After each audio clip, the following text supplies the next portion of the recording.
Eu tinha prometido para vocês trazer algo sobre propósito, né? É algo que desde a semana passada vem queimando, sabe, no meu coração.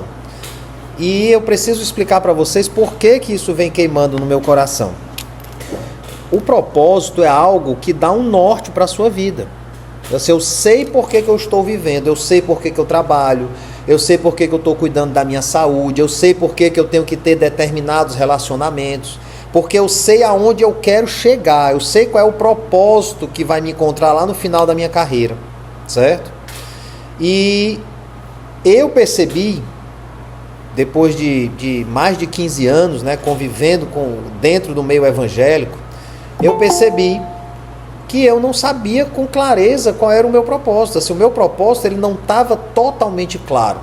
Então uma pessoa que não tem propósito na sua vida, ela está só vivendo por viver. Está pagando conta, leva a criança para o colégio, leva o pet para dar uma volta, faz o cabelo, faz a unha, paga mais conta, trabalha um pouquinho aqui, outros trabalham 24 horas, olha a dívida no banco, outros olham o dinheiro, olham o saldo positivo, né? E assim a vida vai acontecendo. E era assim que a vida ia acontecendo comigo também. E por que eu estou falando de 15 anos dentro do Evangelho? Primeiro princípio que eu entendo sobre o propósito. O ser humano, ele só vai ter acesso ao propósito dele depois que ele conhecer Jesus. Não tem como ter acesso ao propósito sem conhecer Jesus. E eu vou já explicar isso biblicamente, tá certo? Espero que vocês estão gostando assim do lookzinho, né? Ó, sabe o que é isso, pessoal? O Dr. House da psicologia. Não tem o Dr. House lá, o seriado, que ele descobre as doenças, né, das pessoas e tal, chega a casos super complicados, e aí ele consegue ter uma percepção, uma visão que ninguém mais consegue. Pronto, eu sou o Dr. House da psicologia na vida real, tá? Olha que louco, né? Mas é verdade, é o que está acontecendo, né? Semana passada eu tive uma experiência, eu vou até comentar ela novamente hoje, de uma paciente que foi 2 sessões. E a primeira sessão ela só chorou copiosamente durante 40 minutos. Eu interrompi ela, falei qual era a situação. Ela quer dizer que eu não tenho depressão? Eu disse, tem, minha querida, você está depressiva, mas o seu problema não é a depressão, o seu problema é a culpa. Por causa disso, expliquei para ela, usei versículos bíblicos, porque ela me permitiu, era crente, né? Evangélica também. Pronto, acabou o choro. Voltou para casa, pegou o maridão dela, deu um grau no maridão, o marido agora me ama. Não sei porquê, né?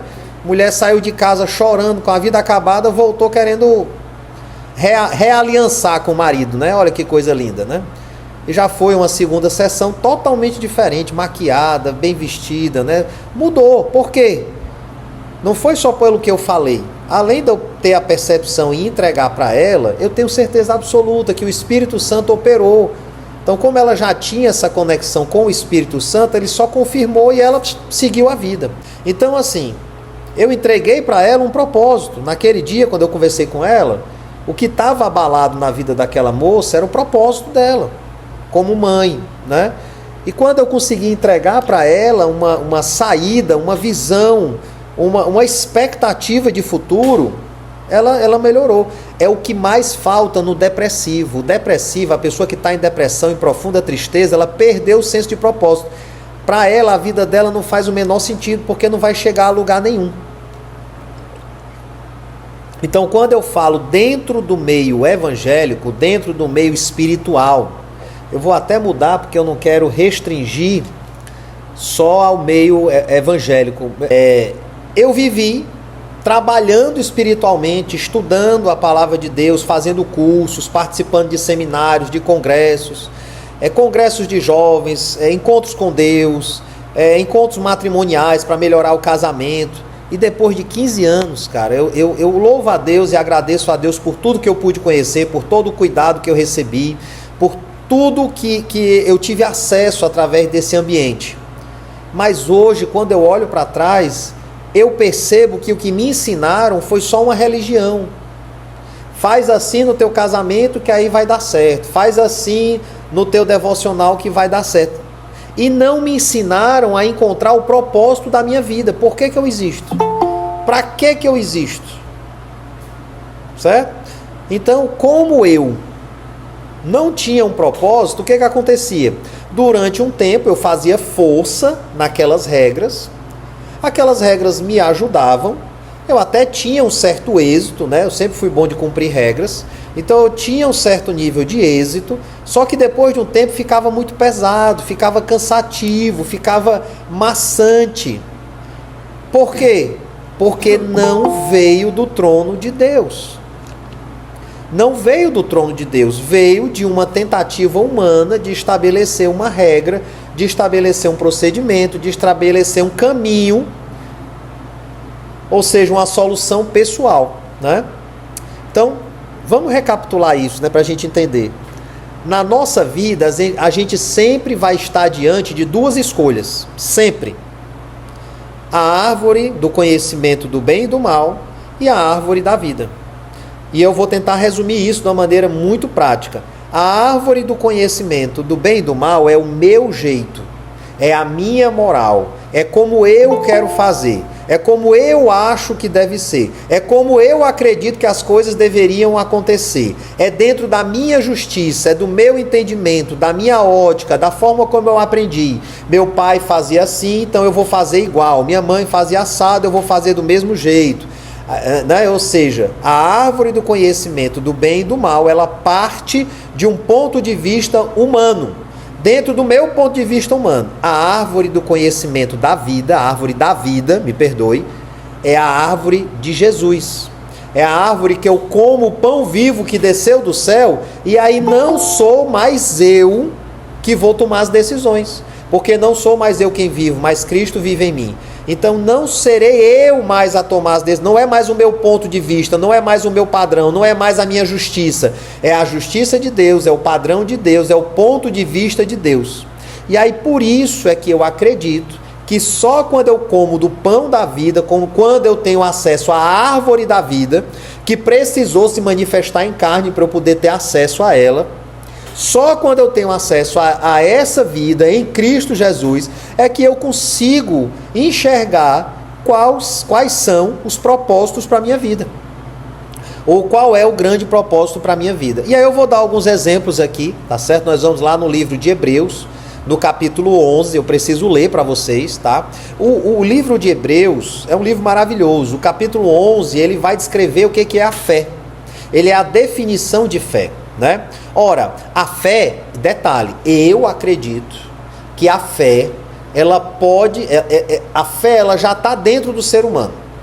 Quando você nasceu, quando você respirou, seu primeiro fôlegozinho de vida foi Jesus colocando fôlego de fé em você. Ali ele lhe entregou 100% da fé que você precisa para alcançar todas as maravilhas do reino de Deus e ter uma vida plena na sua boa, perfeita e agradável vontade. Contudo, você é uma criança que está dentro de uma cultura familiar, que está dentro de uma cultura nacional, que está dentro de uma cultura global. Então você vai crescer zeradinho com a sua fé dentro de você, mas à mercê de toda uma cultura ao seu redor. Dependendo da cultura que tiver ao seu redor, essa fé ela vai ser encapsulada, ela vai ficar aprisionada e você não vai conseguir desenvolver a sua fé. Contudo, quando você tem acesso à cultura do céu, à realidade do céu, ao pão vivo, quando você tem acesso a Jesus, a sua mentalidade começa a ser revolucionada porque finalmente você teve acesso à verdade. Jesus mesmo falou, eu sou a verdade, o caminho e a vida. Não tem outro caminho, não tem outra verdade, não tem outra vida. Hoje está bem animado, graças a Deus. Então o que acontece? Quando eu tenho acesso a essa vida, a minha mente começa a se revolucionar e eu vou começar a enxergar as coisas fora da cultura do mundo, conhecimento do bem e do mal, e vou começar a enxergar a cultura do reino de Deus, a árvore da vida. É isso que vai começar a acontecer na minha mente. Só que eu preciso de ajuda para poder crescer na minha fé. Entenda, pegue essa chave. Você já tem toda a fé necessária para viver todos os milagres que Deus precisa realizar na sua vida. Todos. 100%. Não tem como você aumentar a fé que está em você. Você tem tudo. Mas você não acessou todo o poder da sua fé por conta do ambiente, por conta da educação, por conta da cultura, das suas leituras, dos seus achismos, o conhecimento do bem e do mal. Foi isso que entrou através de Adão. E a gente carrega isso até hoje. Quando a gente vê algumas coisas bíblicas que são difíceis de explicar, a nossa tendência é não ler de novo, é não aprofundar, é passar adiante. Mas existe na Bíblia o conhecimento superficial e existe a Midrash, como se eu pegasse uma pedra e a pedra ela não tem vida nenhuma. E aí eu pego um martelo e eu bato nessa pedra com um martelo de ferro pesado. Pá! Quando você faz isso, sai faísca da pedra.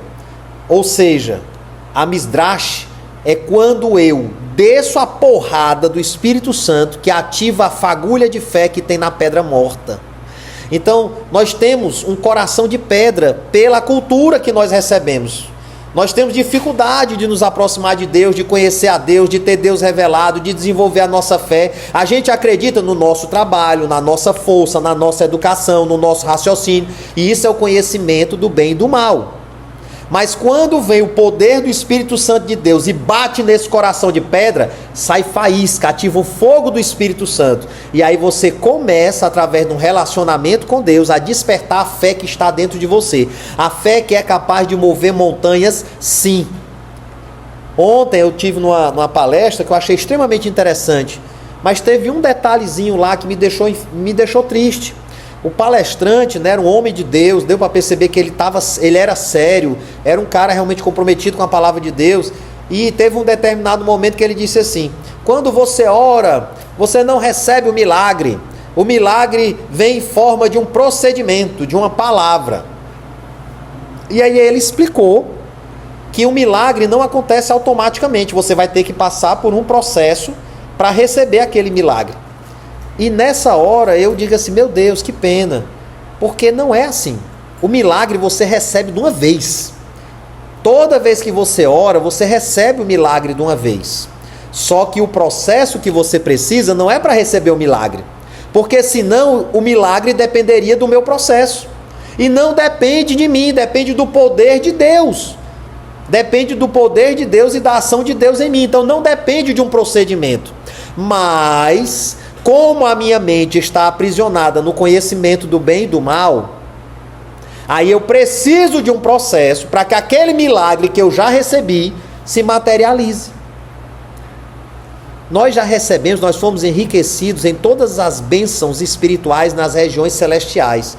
E por que elas não estão presentes na nossa vida aqui na terra? Porque eu estou andando dentro do conhecimento do bem e do mal. E a palavra de Deus diz, não se amoldeis à cultura ou padrão desse mundo, mas antes renovei a vossa mente através da leitura da palavra, do lavar das águas da palavra e do Espírito. Então eu preciso de uma renovação mental. Essa renovação mental, ela vem da onde? Ela vem daqui, ó. A leitura da palavra. Vixe, essa aqui tá toda marcada, não é minha não, viu? Eu não gosto de botar essas etiquetazinhas não, mas a Michelle dá o maior valor, né?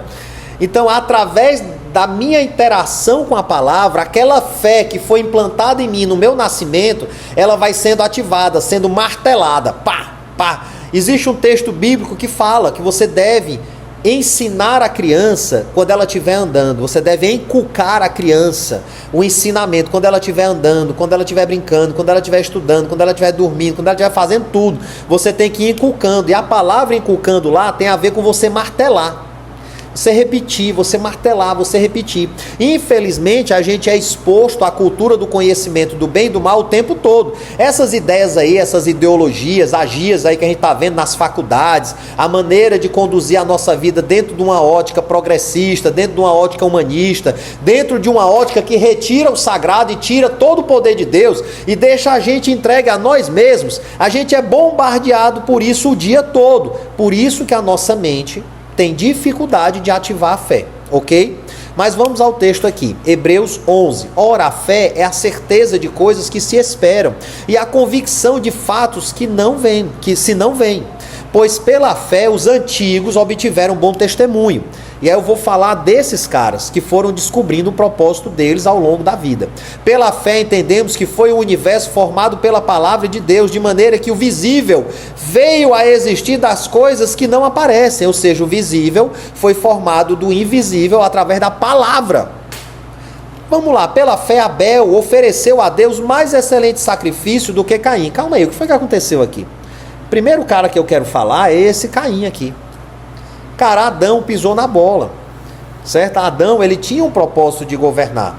Ele não veio à vida e já recebeu esse propósito. Ele teve um tempo, ele nomeou os animais, ele viu como é que era a terra, ele teve a Eva. Depois ele recebeu um propósito.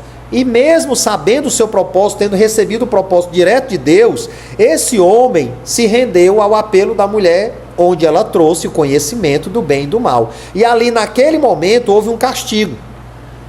Você agora vai ter que trabalhar a terra e vai encontrar espinhos, abrolhos, né? Vai encontrar dificuldade. É por isso que o trabalho sem a presença de Jesus, um trabalho sem propósito, é pesado. Todo o trabalho que você está fazendo para pagar conta, aquele trabalho que você está executando pelo conhecimento do bem e do mal, seguindo a manada, seguindo o ritmo das pessoas, para poder ter a sua casa, para poder ter a sua vida, para poder cobrir a sua família com bênçãos, ele vai se tornar pesado. A não ser que você em Jesus encontre um propósito para o seu trabalho. Então, o médico, quando ele é só médico, é pesado. É por isso que você tem altos níveis de uso de drogas, entorpecentes e até mesmo as drogas permitidas, né, álcool. Você hoje, eu arrisco dizer que não deve ter nenhum médico hoje, na média ali dos seus 40 anos, que não tome antidepressivo. Eu acho que 100% dos médicos tomam antidepressivos para poder aguentar o ritmo de trabalho. Dos médicos que não encontraram um propósito na sua vida. É uma profissão excelente, meu pai e minha mãe são médicos, louva a Deus pela vida deles, mas o que eu quero que vocês entendam é que uma vida sem propósito, ela é pesada, porque foi assim que foi determinado por Deus. Então em algum momento vai ficar pesado, você vai ter aquela sensação de desistência, de que não quer mais, de que quer voltar atrás, de que quer largar o arado. Só que a palavra de Deus também diz o seguinte, que em Jesus nós encontramos a redenção de todos os pecados. Por que que você acha que Jesus foi crucificado com uma coroa de espinhos? Aqueles espinhos na cabeça de Jesus era a coroação que retirava a maldição que estava sobre a vida de Adão. Então, através daquela coroa de espinhos, o sangue derramado de Jesus, que feriu a terra, remiu a terra. Aquela coroa, ela era remissiva. Não tem absolutamente nada na palavra de Deus que seja só literal. Eu tenho que entender que o que estava acontecendo ali tem a ver com a retirada do opróbrio que foi colocado sobre a vida de Adão quando ele pecou, escolhendo o conhecimento do bem e do mal. E naquele momento da crucificação, Jesus está nos chamando para viver pela árvore da vida, onde os espinhos foram retirados de mim e foram colocados como coroa na cabeça dele. E agora, coroado pelos espinhos, está pago o preço que Adão não podia pagar. Então, o meu trabalho em Cristo Jesus com um propósito é leve, porque o fardo do Senhor é leve. O fardo de Deus sempre é leve. E aí me chama a atenção aqui, poxa, Adão pecou, e aí vem os dois filhos deles, Caim e Abel, e eles resolvem ofertar. Então me dá a entender que Adão começou a explicar para eles algumas coisas. Adão, quem foi que ensinou para Caim e para Abel que eles tinham que ofertar? Isso não veio do nada, pessoal. Alguém ensinou para eles, mas eles não andavam com Deus. Lá na frente é que você vai ver alguém que vai andar com Deus. Quem andava com Deus até aquele momento era Adão, tá? Então, naquele momento, o sacrifício de Caim foi excelente, foi aceito por Deus. Agora, ele teve um testemunho de justo, olha que interessante. E a aprovação de Deus nas suas ofertas. E mesmo depois de morto, o sangue dele fala até hoje. Só que o sangue de Abel, né? Ele foi aprovado, mas Caim não foi. Caim não foi aprovado. Caim, pessoal, tentou dar um jeito ali. Ele foi pelo conhecimento do bem e do mal. ele teve uma demora ali, ele teve uma escolha, ele tentou dar um jeitinho. Sabe quando você recebe as suas premendas, né? Você recebe o seu salário, recebe o seu bônus, recebe o seu prolabore, recebe o seu dinheiro, o valor da sua venda. Eu não sei o que você recebe de recurso financeiro. E aí você faz o seguinte: primeiro eu vou pagar a luz, depois eu vou pagar a água, depois eu vou pagar o cartão de crédito, depois, se sobrar, eu vou dar o dízimo. Se sobrar, eu faço aqui a minha oferta. E essa lógica é totalmente contrária à lógica de Deus. Essa lógica de primeiro organizar as contas, para depois do que sobrar você olhar para Deus, é a lógica do conhecimento do bem e do mal. É o que a gente aprende em qualquer faculdade. É o que a gente aprende no Sebrae, é o que a gente aprende com nossos pais, é o que a gente aprende no dia a dia. A lógica de Deus é a seguinte: me dá a minha parte e experimenta confiar em mim. Então eu começo confiando em Deus e depois eu vou fazer minhas contas. A lógica que a gente aprende no dia a dia é primeiro fazer as contas e depois pensar em Deus. Ou seja, sem querer, pessoal, não estou querendo jogar nenhum jugo não, quero só abrir a mente de vocês para que vocês entendam onde é que vocês estão imergidos. Vocês foram imergidos nesse universo. E nesse universo você não consegue enxergar o propósito, porque você está vivendo para pagar contas, você está vivendo para organizar o seu caixa e conseguir chegar no final do mês vivo. E nessa lógica, você não vai conseguir enxergar o seu propósito, você vai ficar só correndo atrás do vento, como diria Salomão, no momento em que ele também cansou do trabalho dele. Ele diz: meu Deus, eu quero a morte.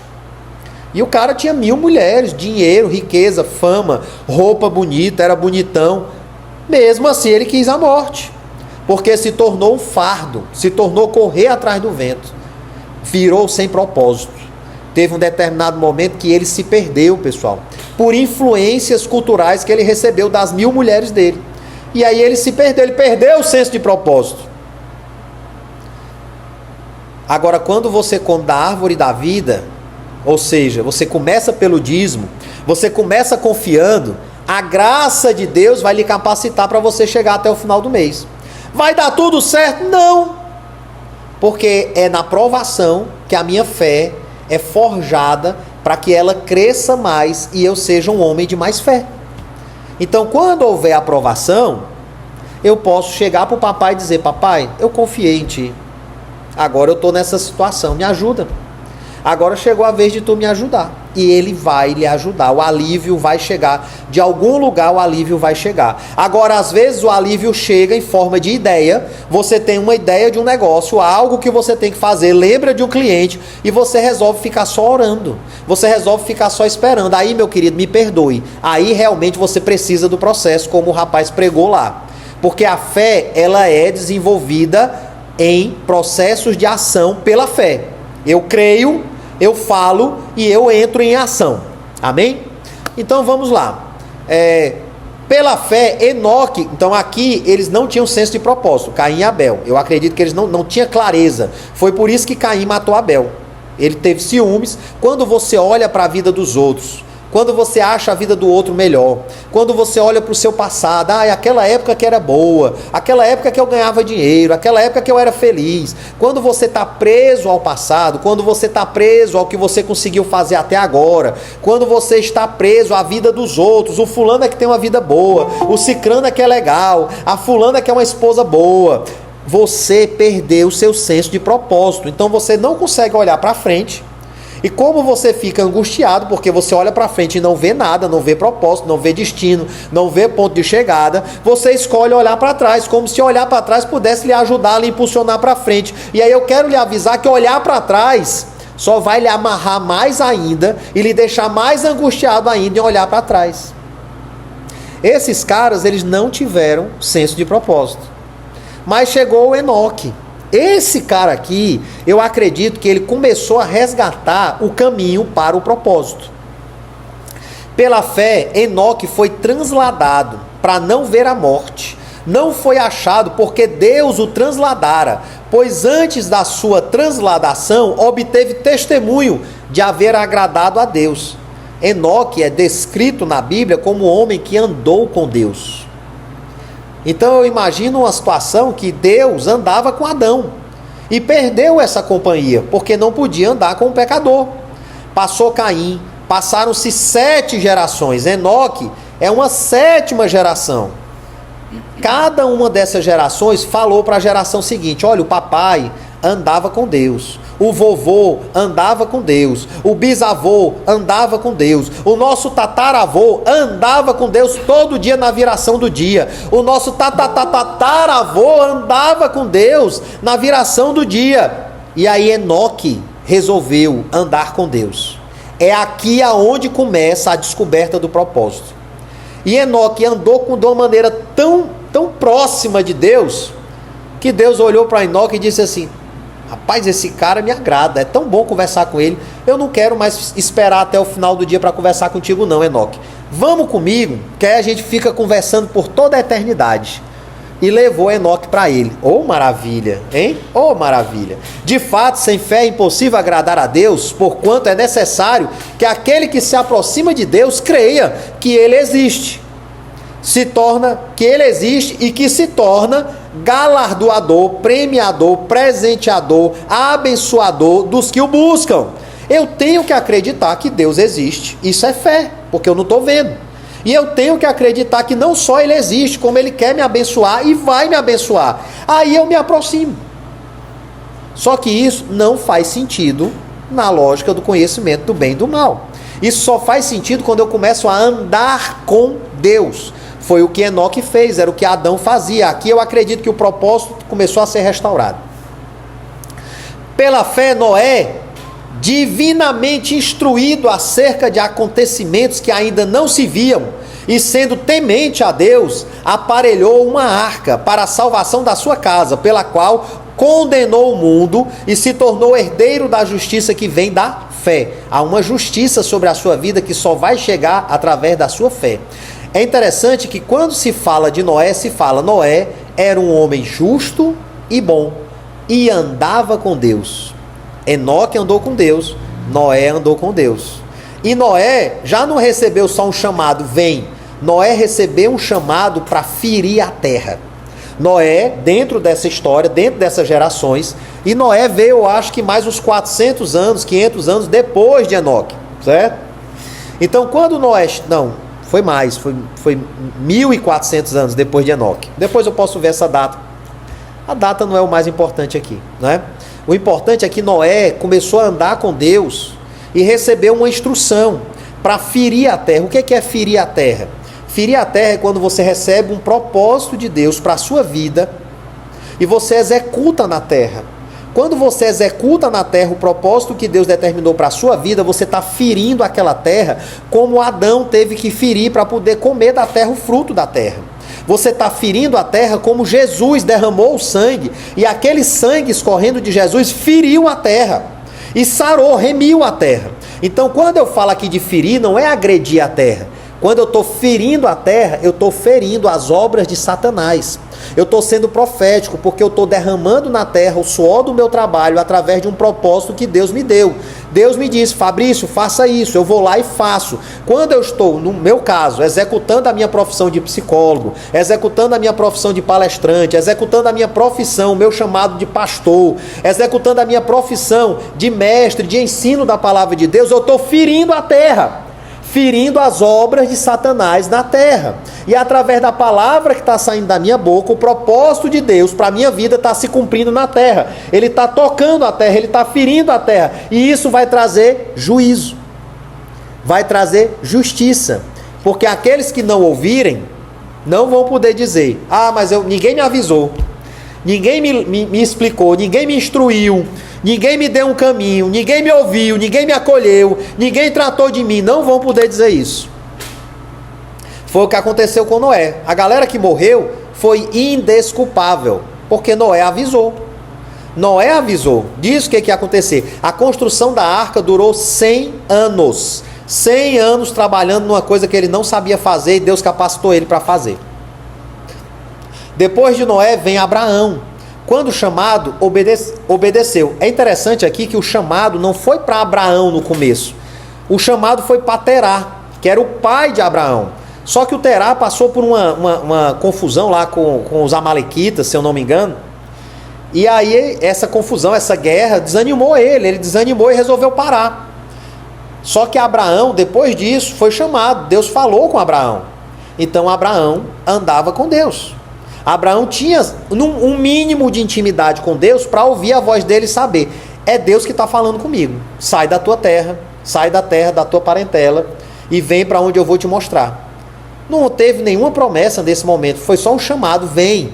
E Abraão creu, ele creu contra a esperança, não tinha nada para fazer ele crer. E ele obedeceu, a fim de ir para um lugar que devia receber por herança, ele nem sabia que lugar era esse. E partiu sem saber aonde ia, pela fé, peregrinou na terra da promessa, ele ficou andando dentro da terra, como se fosse uma terra alheia, habitando em tendas com Isaque e Jacó, aqui já são os filhos de Abraão, herdeiros com ele da mesma promessa, porque aguardava a cidade que tem fundamentos, da qual Deus é o arquiteto e edificador, a Jerusalém celestial.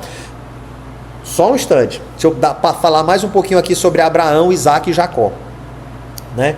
É interessante, pessoal, que o Abraão, ele tem vários momentos na carreira dele que Deus fica em silêncio, mas ele continua buscando, ele continua procurando, ele era um estudioso, ele queria saber, ele queria entender, ele queria buscar, ele ia atrás, ele levantava altar, onde ele ia, ele levantava altar. Nesses momentos que ele estava levantando altar, Deus não estava falando com ele, Deus ficou em silêncio.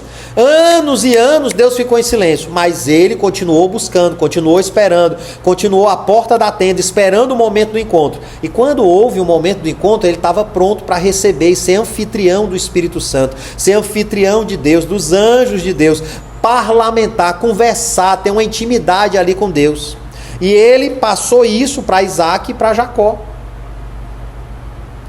É lógico que Isaque e Jacó tiveram algumas dificuldades, não é? Mas eles, você vê que Jacó, ele vagou sem propósito, ele queria a primogenitura, roubou a primogenitura do irmão, mas depois teve que fugir e ele vagou um tempo sem propósito. Ele ficou um tempo ali, meu Deus do céu, na terra lá com Labão, né? Com aquela confusão lá familiar, acabou casando e tudo mais. Mas quando ele saiu daquela terra, Deus chamou ele, sei Jacó, está na hora de você voltar para Esaú.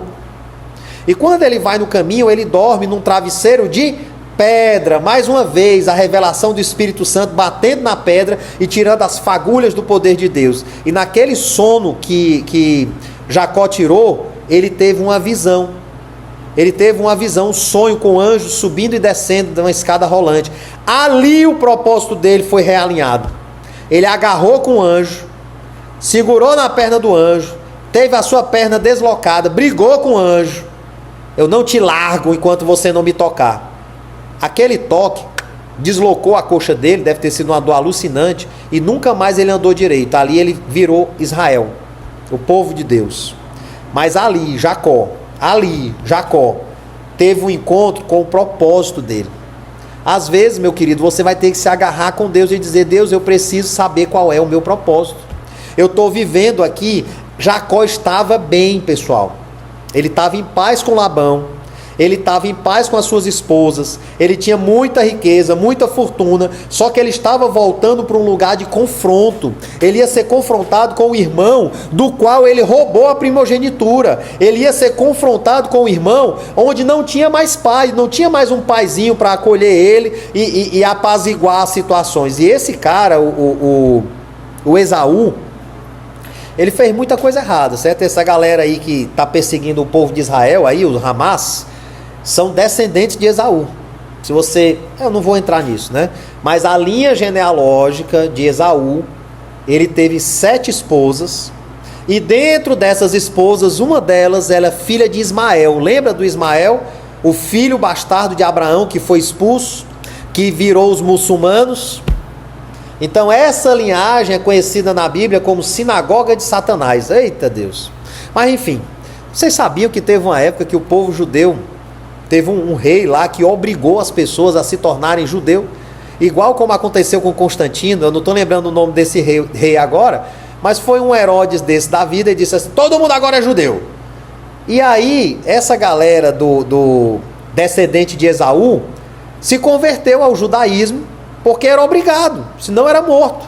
E aí eles, dentro da igreja judaica, começaram a corromper a igreja. Foi aí que surgiu os fariseus e os saduceus. Essas linhas dentro do judaísmo, elas começaram a ser formadas por essa linhagem vinda de Esaú. Mas, né, só uma breve aqui, né? Então, herdeiros com a mesma herança, pela fé também a própria Sara recebeu poder para ser mãe. A Sara andava estéril. Pessoal, pense numa mulher que ela já tinha perdido a esperança de um jeito. Imagine aí que ela chegou para o marido e disse assim: toma minha serva.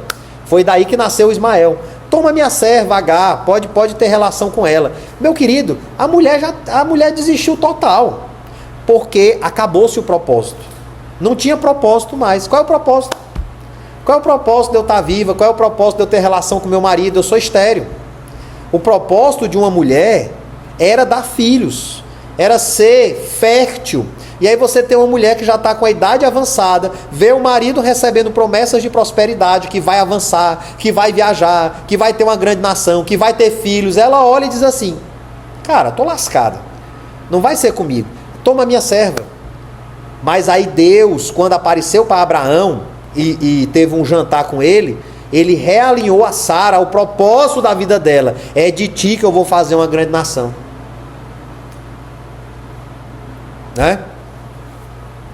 É de ti que eu vou fazer uma grande nação, Sara. Recebeu poder para ser mãe, não obstante o avançado da sua idade, pois teve por fiel aquele que lhe havia feito a promessa. Por isso também de aliás, já amortecido, saiu uma posteridade tão numerosa quanto as estrelas do céu, e inumerável como a areia que está na praia do mar. Todos esses morreram na fé, sem ter obtido as promessas, vendo-as, porém, de longe, e saudando-as e confessando que eram estrangeiros e peregrinos sobre a terra, porque os que falam desse modo manifestam estar procurando uma pátria celestial, e se na verdade se lembrassem daquela de onde saíram, teriam oportunidade de voltar, mas agora aspiram a uma pátria superior, isto é, celestial. Por isso Deus não se envergonha deles de ser chamado seu Deus, porquanto lhes preparou uma cidade. Pela fé Abraão, quando posto à prova, ofereceu Isaque. Estava mesmo para sacrificar o seu unigênito, aquele que lhe acolheu alegremente as promessas, a quem se tinha dito: em Isaque será chamada toda a tua descendência, porque considerou que Deus era poderoso até para ressuscitá-lo dentre os mortos, de onde também figurativamente o recobrou. Pela fé, igualmente, Isaque abençoou a Jacó e Esaú, acerca de coisas que ainda estavam para vir. Pela fé, Jacó, quando estava para morrer, abençoou cada um dos filhos de José, e apoiado sobre a extremidade do seu bordão, adorou. Pela fé, José, próximo de seu fim, fez menção ao êxodo dos filhos de Israel, bem como deu ordens quanto aos seus próprios ossos. Amém? Vai falando de Moisés, né? Então, por que eu citei todos esses homens de fé? Como eu falei no começo, eu acredito, estamos já encerrando. Como eu falei no começo, o propósito, para você entender o propósito da sua vida, meu querido, você precisa estar andando com Deus. Você precisa estar conectado com Deus. Fato. Tá? Eu não acredito numa pessoa que descobre um propósito sem estar andando com Deus. Para andar com Deus, você precisa desenvolver a sua fé. Você precisa crer que Ele existe e que vai lhe abençoar. Agora, aonde vai acontecer a descoberta? Quando é que eu vou saber? Pessoal, o melhor exemplo que eu tenho é o meu exemplo. Eu lutei contra o conhecimento do bem e do mal que foi colocado na minha vida através da psicologia, da faculdade, né?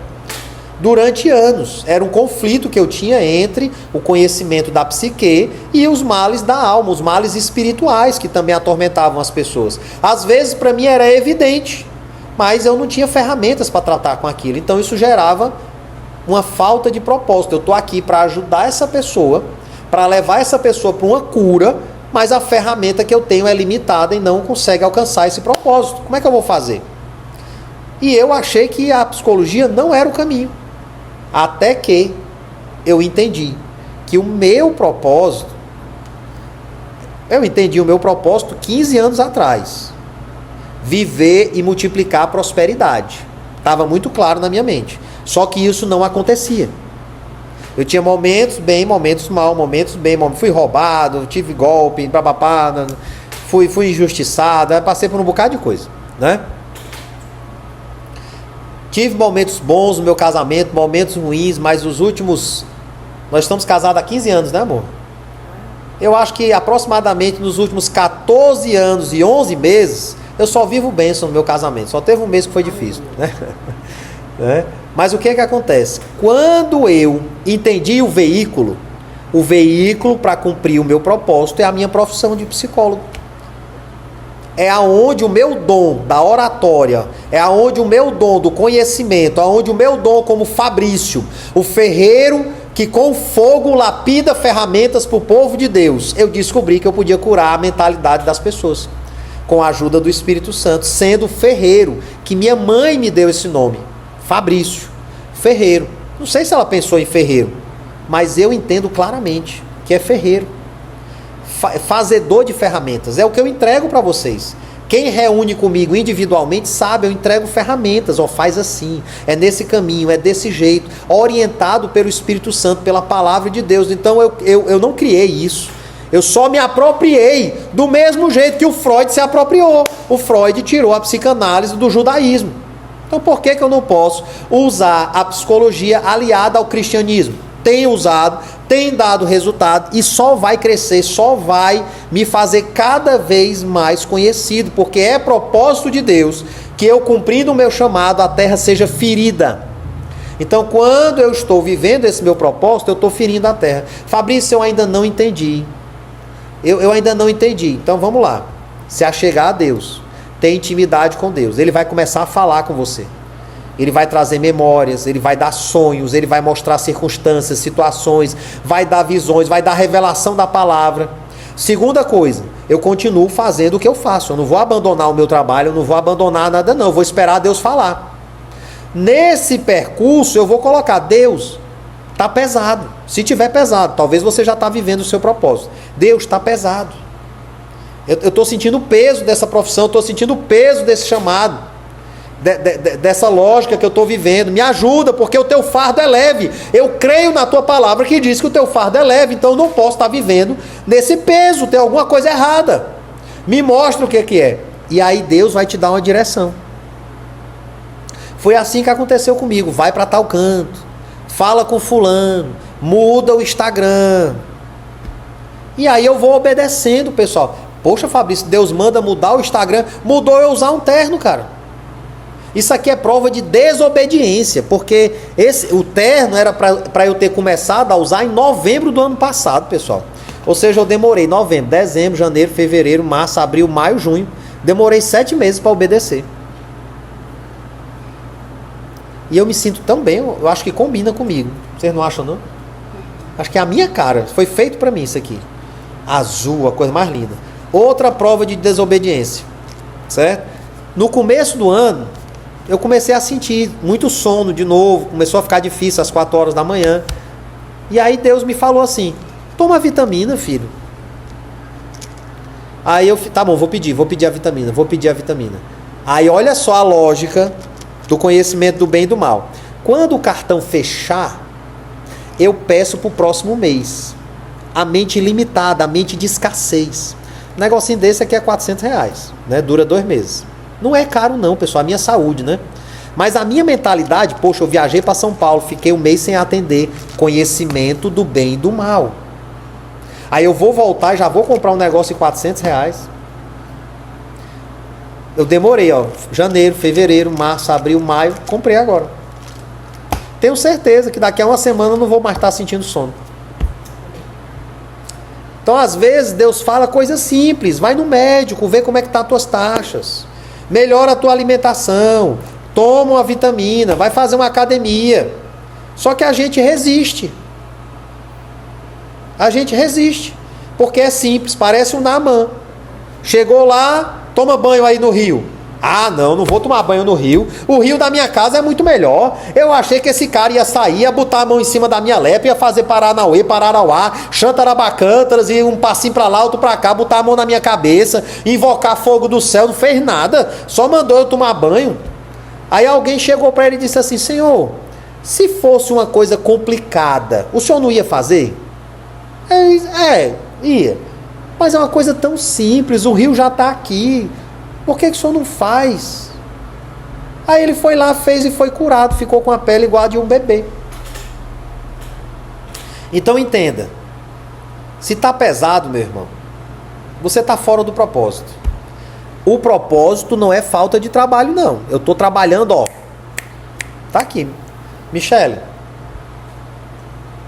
Pessoal, às vezes eu deito aqui na sala para dormir no chão, de cansado.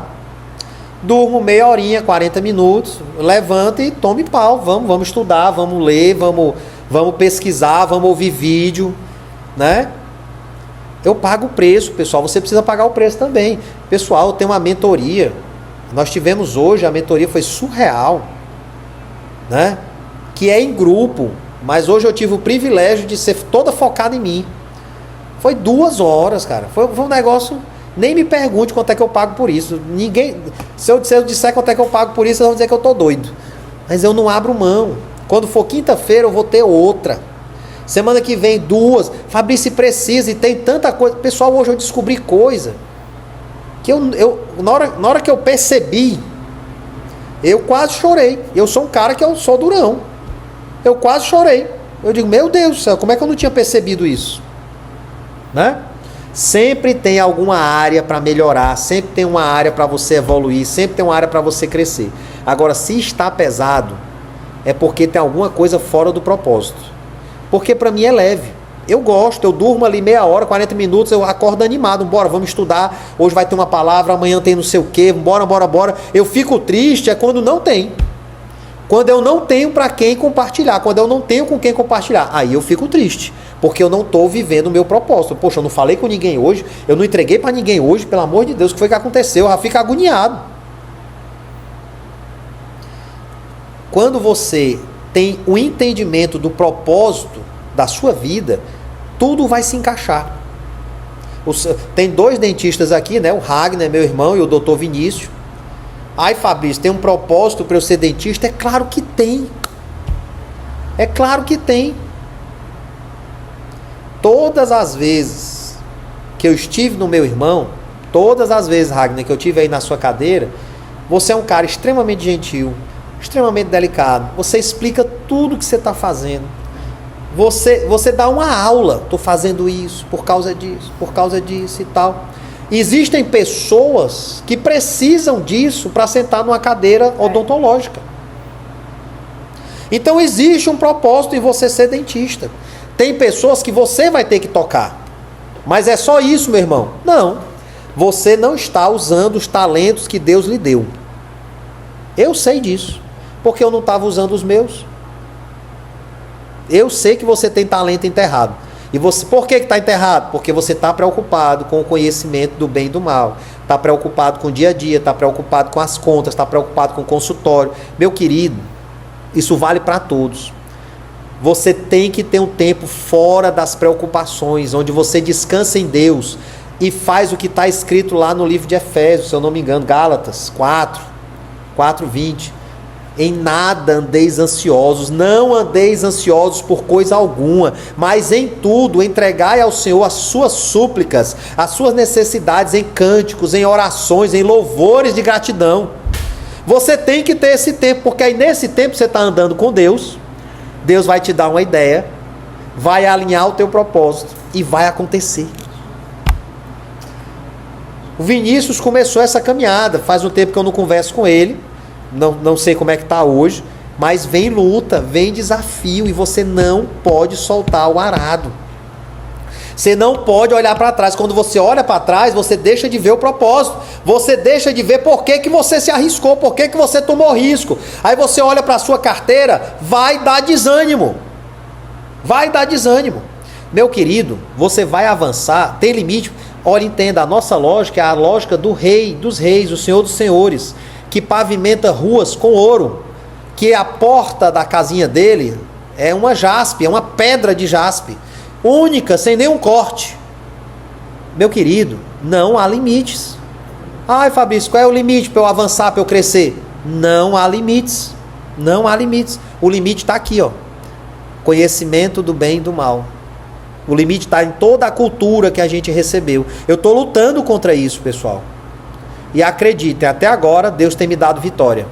E eu quero andar mais, eu quero avançar mais, eu vou avançar mais, eu vou avançar muito mais. Não vou deixar a cultura me parar. E como é que eu faço, Fabrício, para ficar firme? Eu tenho que ter um tempo de intimidade com o papai. Para nessa intimidade com o papai eu ser alinhado. Quando, Fabrício? Todo dia. E aí, pessoal, o último alerta. Não é para você ter o seu tempo de intimidade apoiado em outras pessoas. Eu vou ouvir a palavra do pastor, eu vou ler o pão diário, eu vou ler o café com Jesus e com Cristo, eu vou ler a cartilhinha da igreja, não sei das quantas. Não! É para você ter uma intimidade com o papai. Se você não tem a menor noção para onde é que você vai, você pode usar essas ferramentas. Mas a Michelle é minha testemunha. Sabe como é que é o meu tempo com Deus, pessoal? É em silêncio. Ouvindo o que Deus tem para me dizer. É ou não é, meu amor? E aí quando eu me levanto, cara, eu tenho que ter um computador perto de mim. Porque é uma enxurrada de coisas que vem. É uma enxurrada. E ele fala assim, Fabrício. Fala, eu tive com ele hoje de manhã. Tive com ele agora de tarde, antes de dar essa palavra. Fabrício, cadê o esboço? Não tem esboço. Não tem esboço. Tem a gravação, graças a Deus. Amém? Estamos encerrando. Eu espero que tenha feito sentido para vocês. Busquem entender o propósito de vocês. Eu demorei 15 anos para entender. Tive que sair de uma igreja para entender. Tive que viajar para São Paulo para poder a minha mente... Tive que fazer um curso de coach para poder a minha mente virar. Mas aconteceu. Então agora eu não posso me furtar a oportunidade de experimentar a boa, perfeita e agradável vontade de Deus, sendo um psicólogo cristão, temente ao Senhor e participando de consultas apoiado pelo Espírito Santo, fazendo diferença na vida das pessoas, as mentalidades e livrando cadeias, quebrando cadeias, para que essas mentalidades possam experimentar também, viver o seu propósito e viver a boa, perfeita e agradável vontade de Deus para as suas vidas, em nome de Jesus. Não há profissão melhor do que a minha, no meu ponto de vista.